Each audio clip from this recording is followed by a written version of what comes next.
Hi friends, Yuvanidhi ಯೋಜನೆಯ March ಹಾಗೂ April ತಿಂಗಳ ಹಣ ಯಾವಾಗ ಜಮಾ ಆಗುತ್ತೆ ಅನ್ನೋದು ಇಲ್ಲಿ ಎಲ್ಲರ ಡೌಟ್ ಆಗಿದೆ. ತುಂಬ ಜನ ಇದ್ರ ಬಗ್ಗೆ ಕಮೆಂಟ್ ಮಾಡ್ತಾ ಇದ್ದೀರಾ. ಹಾಗೆ ಇದರ ಜೊತೆ ಇಲ್ಲಿಗ ನೆಕ್ಸ್ಟ್ ಸೆಲ್ಫ್ ಡಿಕ್ಲರೇಷನ್ ಯಾವಾಗ ಸ್ಟಾರ್ಟ್ ಆಗುತ್ತೆ ಅಂತಲೂ ಸಹ ತುಂಬ ಜನ ಇನ್ನೂ ಕಮೆಂಟ್ ಮಾಡ್ತಾನೇ ಇದ್ದೀರಾ. ನಿಮ್ಮ ಎಲ್ಲ ಕಮೆಂಟ್ಸ್ಗಳಿಗೂ ಸಹ ನಾನು ಈ ವಿಡಿಯೋ ಮೂಲಕ ಆನ್ಸರನ್ನು ಮಾಡ್ತಾ ಹೋಗ್ತೀನಿ. ಹಾಗೆ ಇದರ ಜೊತೆಯಲ್ಲಿ ಈ ಒಂದು ಮಾರ್ಚ್ ಹಾಗೂ ಏಪ್ರಿಲ್ ತಿಂಗಳ ಹಣ ಯಾವಾಗ ಜಮಾ ಆಗುತ್ತೆ, ಯಾಕೆ ಹಣ ಇನ್ನೂ ಜಮಾ ಆಗಿಲ್ಲ, ಇದರೆಲ್ಲದರ ಬಗ್ಗೆ ಸಹ ನಾನು ಈ ವಿಡಿಯೋ ಮೂಲಕ ಕಂಪ್ಲೀಟ್ ಇನ್ಫಾರ್ಮೇಷನನ್ನು ನಿಮಗೆ ತಿಳಿಸ್ತಾ ಹೋಗ್ತೀನಿ. ವಿಡಿಯೋನ ಎಲ್ಲೂ ಸ್ಕಿಪ್ ಮಾಡದೆ ಎಂಡ್ವರೆಗೂ ನೋಡಿ. ಹಾಗೆ ಯಾರಾದರೂ ಇದೇ ಫಸ್ಟ್ ನನ್ನ ಚಾನಲನ್ನು ನೋಡ್ತಾ ಇದ್ದರೆ ಈಗಲೇ ಸಬ್ಸ್ಕ್ರೈಬ್ ಮಾಡಿ, ಈ ವಿಡಿಯೋಗೆ ಒಂದು ಲೈಕ್ ಕೊಡಿ, ವಿಡಿಯೋನ ಆದಷ್ಟು ಬೇರೆಯವರಿಗೂ ಸಹ ಶೇರ್ ಮಾಡಿ. ಇದೇ ರೀತಿಯ ಇನ್ನೂ ಹೆಚ್ಚಿನ ಲೇಟೆಸ್ಟ್ ಅಪ್ಡೇಟ್ಸ್ಗಳಿಗಾಗಿ ಟೆಲಿಗ್ರಾಮ್ ಚಾನಲ್ಗೆ ಜಾಯ್ನ್ ಆಗಿ. ಮೊದಲನೇದಾಗಿ ಸೆಲ್ಫ್ ಡಿಕ್ಲರೇಷನ್ ಬಗ್ಗೆ ನೋಡೋದಾದರೆ, ಈಗಾಗಲೇ ಎಲ್ಲರಿಗೂ ತಿಳಿದಿರೋ ಹಾಗೆಯೇ ಸೆಲ್ಫ್ ಡಿಕ್ಲರೇಷನ್ ಇನ್ನು ಮುಂದೆ 3 ತಿಂಗಳಿಗೆ ಒಂದು ಸಲ ಸೆಲ್ಫ್ ಡಿಕ್ಲರೇಷನನ್ನು ಸಬ್ಮಿಟ್ ಮಾಡಬೇಕಾಗಿರುತ್ತೆ. ಅಂದರೆ ಈ ಒಂದೇ ತಿಂಗಳಲ್ಲಿ 3 ತಿಂಗಳ ಸೆಲ್ಫ್ ಡಿಕ್ಲರೇಷನನ್ನು ಸಬ್ಮಿಟ್ ಮಾಡಬೇಕು. ಹಾಗಾದರೆ ಈಗ ನೆಕ್ಸ್ಟ್ ಸೆಲ್ಫ್ ಡಿಕ್ಲರೇಷನ್ ಯಾವಾಗ ಸ್ಟಾರ್ಟ್ ಆಗ್ತಿದೆ ಅಂದರೆ, ಇನ್ನು ಕೇವಲ 3 ಡೇಸಲ್ಲೇ ಸೆಲ್ಫ್ ಡಿಕ್ಲರೇಷನ್ ಸ್ಟಾರ್ಟ್ ಆಗುತ್ತೆ. ಅಂದರೆ ಮೇ ತಿಂಗಳ 1ನೇ ತಾರೀಕಿನಿಂದ ಸೆಲ್ಫ್ ಡಿಕ್ಲರೇಷನ್ ಸ್ಟಾರ್ಟ್ ಆಗುತ್ತೆ.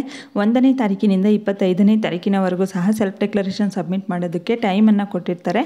ಈ ಟೈಮಲ್ಲಿ ನೀವು ಸೆಲ್ಫ್ ಡಿಕ್ಲರೇಷನನ್ನು ಸಬ್ಮಿಟ್ ಮಾಡಬೇಕು.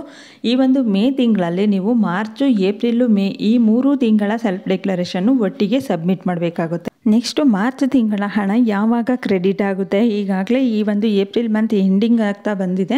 ಏಪ್ರಿಲ್ ಮಂತ್ ಎಂಡಿಂಗ್ ಅಷ್ಟರಲ್ಲೇ ಮಾರ್ಚ್ ತಿಂಗಳ ಹಣ ಕ್ರೆಡಿಟ್ ಆಗಬೇಕಿತ್ತು. ಆದರೆ ಇದುವರೆಗೂ ಸಹ ಹಣ ಜಮಾ ಆಗಿಲ್ಲ.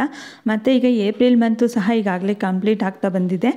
ಮಾರ್ಚು ಹಾಗೂ ಏಪ್ರಿಲ್ 2 ತಿಂಗಳ ಹಣ ಯಾವಾಗ ಕ್ರೆಡಿಟ್ ಆಗುತ್ತೆ ಅನ್ನೋದ್ರ ಬಗ್ಗೆ ನಾವು ನೋಡೋದಾದರೆ, ನೆಕ್ಸ್ಟ್ ಮಂತ್ ಅಂದರೆ ಮೇ ತಿಂಗಳಲ್ಲಿ ಈ ಮಾರ್ಚ್ ಹಾಗೂ ಏಪ್ರಿಲ್ ತಿಂಗಳ ಹಣವನ್ನು ಕ್ರೆಡಿಟ್ ಮಾಡ್ತೀವಿ ಅಂತ ಈಗ ಯುವನಿಧಿ ಡಿಪಾರ್ಟ್ಮೆಂಟ್ ಕಡೆಯಿಂದ ಹೇಳ್ತಾ ಇದ್ದಾರೆ. ಅಂದರೆ ಈ ಯುವನಿಧಿ ಯೋಜನೆಯ ಹೆಲ್ಪ್ಲೈನ್ ನಂಬರ್ಗೆ ಕಾಂಟ್ಯಾಕ್ಟ್ ಮಾಡಿ ಕೇಳಿದಾಗ ಅವರು ಈ ಮಂತಲ್ಲಿ ಸ್ವಲ್ಪ ಪ್ರಾಬ್ಲಮ್ ಆಗಿದೆ, ಹಾಗಾಗಿನೇ ಹಣ ಬಂದಿಲ್ಲ.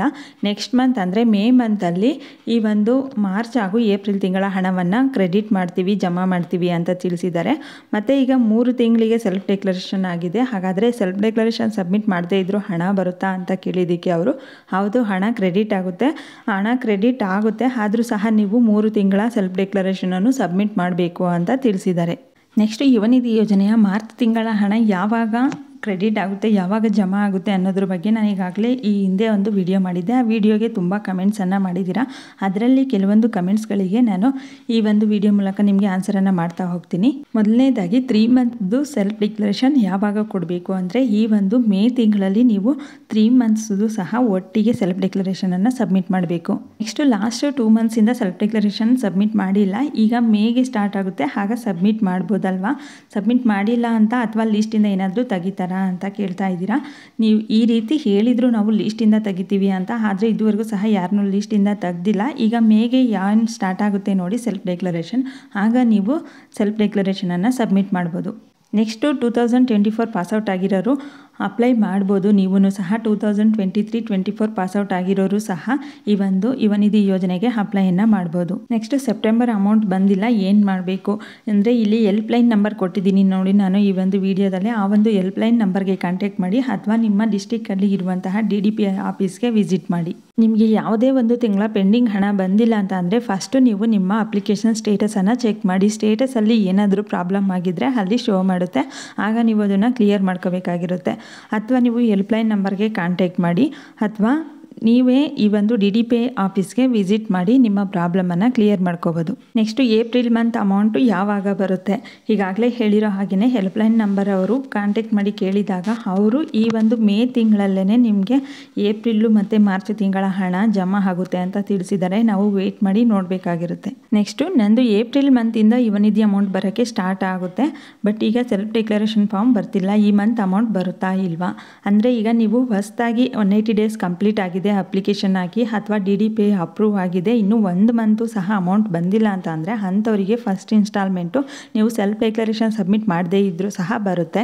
ಫಸ್ಟ್ ಇನ್ಸ್ಟಾಲ್ಮೆಂಟ್ ಬಂದ ಮೇಲೆ ನೀವು ಪ್ರತಿ ತಿಂಗಳು ಸೆಲ್ಫ್ ಡಿಕ್ಲರೇಷನ್ ಸಬ್ಮಿಟ್ ಮಾಡಿದ್ರೆ ಮಾತ್ರ ನಿಮಗೆ ಹಣ ಬರುತ್ತೆ. ನೆಕ್ಸ್ಟ್ ನಾನು ಫೆಬ್ರವರಿ ಮಂತಲ್ಲಿ ಸೆಲ್ಫ್ ಡಿಕ್ಲರೇಷನ್ ಕೊಟ್ಟಿದ್ದೀನಿ. ಫೆಬ್ರವರಿ ಮಂತ್ ಅಮೌಂಟ್ ಕೂಡ ಬಂದಿದೆ. ಆದರೆ ಮಾರ್ಚಲ್ಲಿ ಸೆಲ್ಫ್ ಡಿಕ್ಲರೇಷನ್ ಕೊಡುವಾಗ 3 ಮಂತ್ 1 ಅಂತ ಬಂತು. ಆವಾಗ ಮಾರ್ಚ್ಗೆ ನಾನು ಸೆಲ್ಫ್ ಡಿಕ್ಲರೇಷನ್ ಕೊಟ್ಟಿಲ್ಲ. ಆದರೆ ಈಗ ಮಾರ್ಚ್ ಮಂತ್ದು ಅಮೌಂಟ್ ಬಂದಿಲ್ಲ, ಬರುತ್ತಾ ಇಲ್ವಾ ಹೇಳಿ. ಯುವನಿಧಿ ಡಿಪಾರ್ಟ್ಮೆಂಟ್ ಕಡೆಯಿಂದ ಹೇಳೋದಾದರೆ ಈಗ ಬರುತ್ತೆ ಅಂತಲೇ ಹೇಳ್ತಾ ಇದ್ದಾರೆ. ಆದರೆ ಇದು ಯಾವ ರೀತಿ ಅಂತ ಗೊತ್ತಿಲ್ಲ. ಸೆಲ್ಫ್ ಡಿಕ್ಲರೇಷನ್ ಸಬ್ಮಿಟ್ ಮಾಡದಿದ್ರು ಹಣ ಹೇಗೆ ಹಾಕ್ತಾರೆ ಅನ್ನೋದು ಸಹ ಗೊತ್ತಿಲ್ಲ.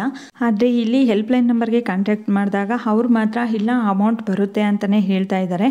ಇಲ್ಲಿ ಅಮೌಂಟ್ ಬರೋವರೆಗೂ ಸಹ ಕನ್ಫರ್ಮ್ ಇಲ್ಲ ಅಮೌಂಟು ಬರುತ್ತಾ ಅಥವಾ ಬರೋದಿಲ್ವಾ ಅಂತ. ಆದರೆ ಇಲ್ಲಿ ಅವ್ರು ಹೇಳೋದ್ರ ಪ್ರಕಾರ ನೆಕ್ಸ್ಟ್ ಮಂತ್ ಮೇನಲ್ಲಿ ಬರುತ್ತೆ ಅಂತ ಹೇಳ್ತಾ ಇದ್ದಾರೆ. ನಾವು ವೆಯ್ಟ್ ಮಾಡಿ ನೋಡಬೇಕಾಗಿರುತ್ತೆ. ಆದರೆ ನನ್ನ ಒಂದು ಅನಾಲಿಸಿಸ್ ಪ್ರಕಾರ ಇಲ್ಲಿ 3 ಮಂತಿನ ಅಂದರೆ ಮೇ ಮಂತಲ್ಲಿ 3 ಮಂತ್ ಸೆಲ್ಫ್ ಡಿಕ್ಲರೇಷನ್ ಕಂಪ್ಲೀಟ್ ಆದಮೇಲೆ 3 ತಿಂಗಳ ಹಣ ಕ್ರೆಡಿಟ್ ಆಗುತ್ತೆ ಅನ್ನೋದು ನನ್ನ ಒಂದು ಅಭಿಪ್ರಾಯ ಆಗಿರುತ್ತೆ.